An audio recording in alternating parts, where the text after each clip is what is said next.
Olá, aluno! Olá, aluna! Esse vídeo começa com uma pergunta que parece óbvia. Você sabe o que é um texto? Você passa o dia lendo e produzindo textos, mas você já parou para pensar o que de fato é um texto?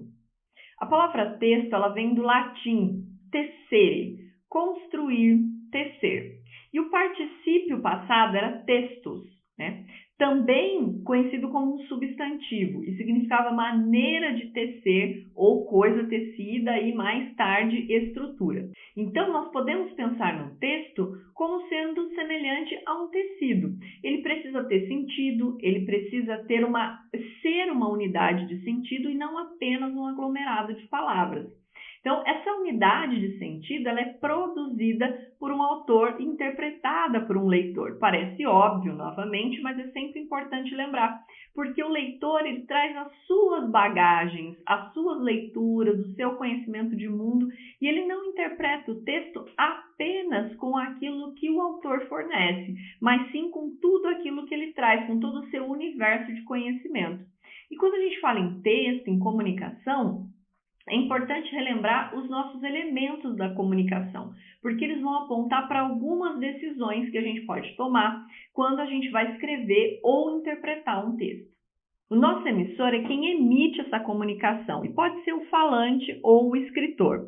Na outra ponta, nós temos o receptor, que é aquele que recebe a comunicação, e ele pode ser o leitor ou o ouvinte.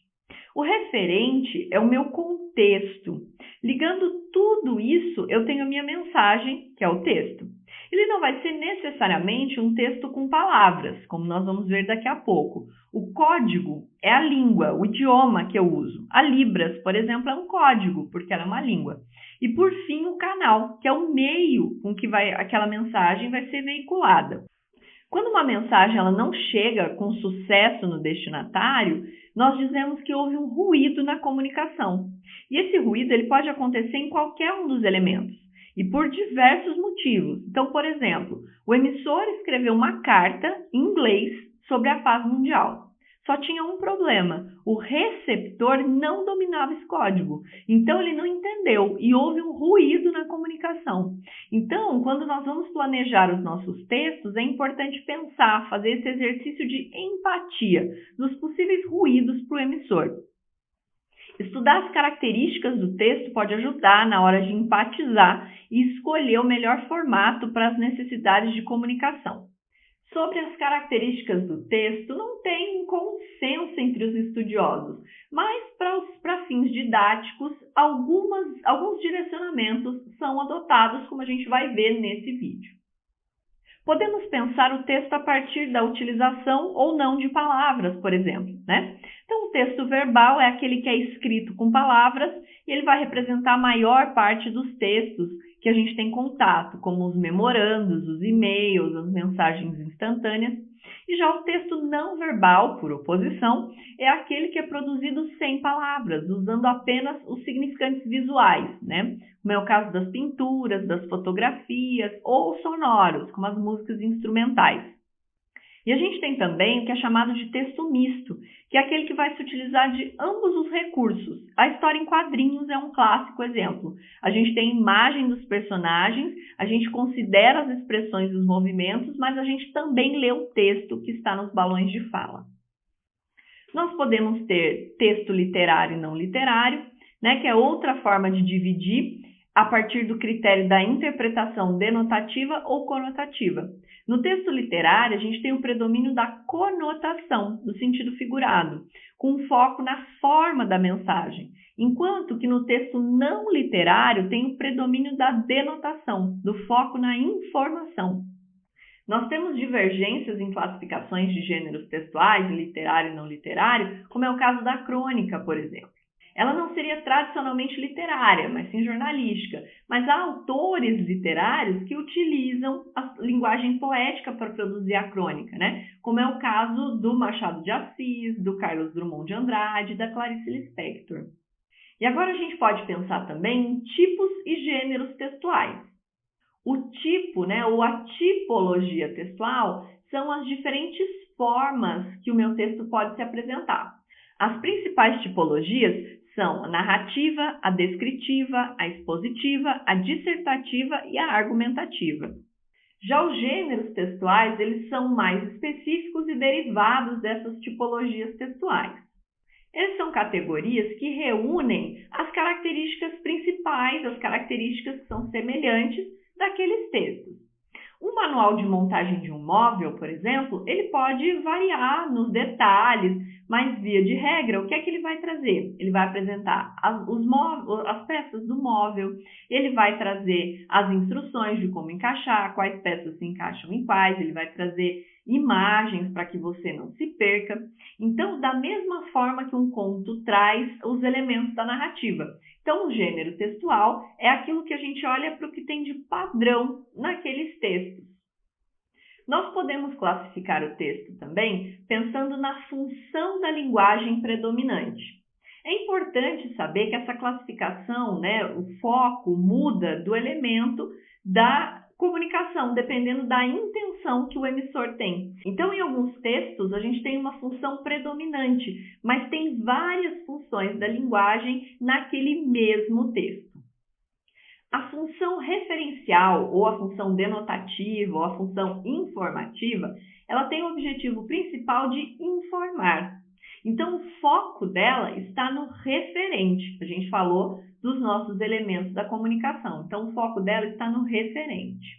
Esse tipo de texto de comunicação geralmente é escrito em terceira pessoa, do singular ou do plural, para enfatizar esse caráter impessoal. E como exemplos da utilização da função referencial, nós temos os materiais didáticos, os textos jornalísticos, científicos.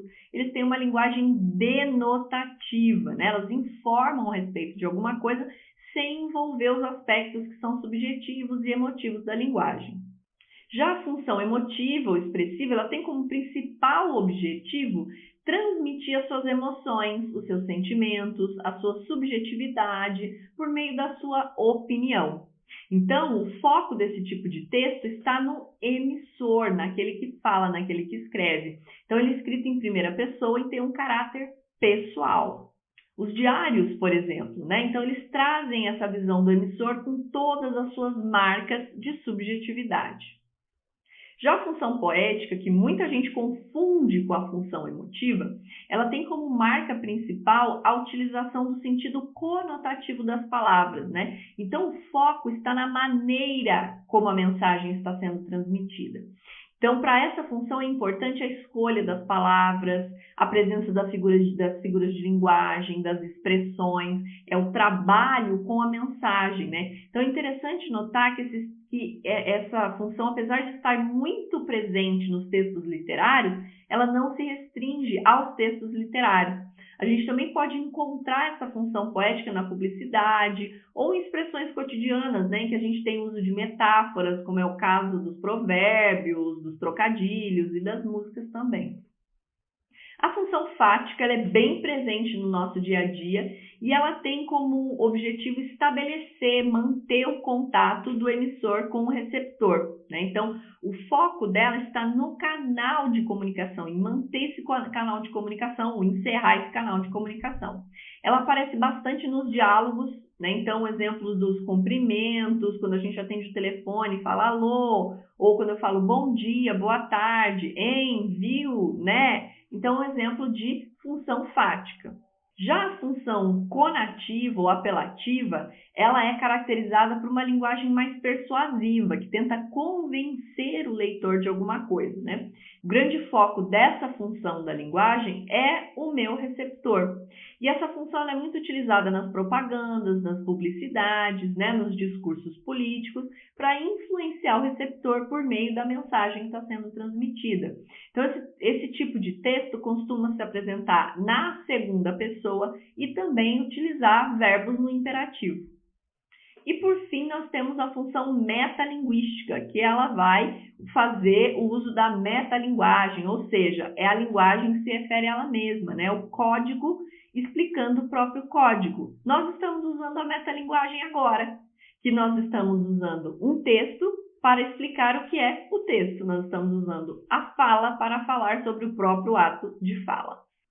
Saber as características do texto vai te dar mais autonomia e mais ferramentas para quando você for escrever, você colocar verdadeiramente o sentido que você deseja imprimir no seu texto.